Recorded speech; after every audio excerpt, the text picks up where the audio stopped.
За хөрөнгө оруулагч хүний нүдээр буюу хөрөнгө оруулагч хүний сэтгэлгээгээр хэрхэн байрны үнийг уян хатан нөхцлөөр худалдан борлуулах боломжтой вэ? Магадгүй жишээ нь 305 сая төгрөгөөр худалдахаар санал болгож байгаа орон сууцыг 300 сая төгрөгөөр худалдан авах худалдан авагч талаасаа санал гаргаж болно.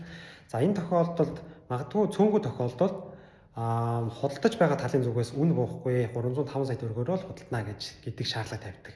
За ингээд талуудын хувьд одоо үнийн хувьд санал зөрүүлсэний улмаас энэхүү хилцэл маань өөр амжилтгүй болох ийм нөхцөл шаардлага бас үүсэж идэг. За тэгэхээр миний хувьд харилцагч нартай юу гэж зөвлөдөг вэ гэхээр за хоёулаа байр зарж байгаа талдаа бол би хоёулаа ингээ хөрөнгө оруулагч хүний нүдээр буюу өнцгөөс нэг харъя.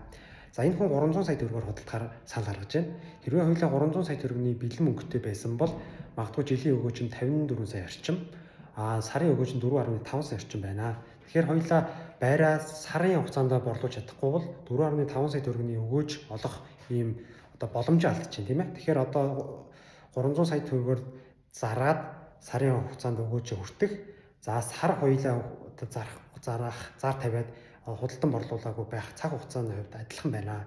Магадгүй энэ нөрөө 2 сар болоод ингээд уртсах тусмаа таны олох ёстой орлого буюу одоо алдагдсан боломж ингээ үүсэх гээд байна гэдэг одоо ийм зүйлийг тайлбарч хэлдэг.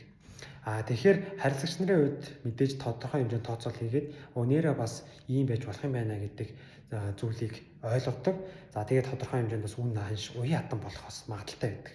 За тэгэхээр та бүгдийн хувьд ч гэсэн хэрвээ та байр авахдаа үнийн хувьд жоохон буулгах юм уу хэрэгцээ шаардлага байгаа бол хэрвээ та энэ мөнгийг бэлэн байгаа бол ийм боломжтой штэ гэдэг ийм саналыгч бас тавиад тодорхой хэмжээгээр үн ханшин дээр ярилцах боломж бас байгаа.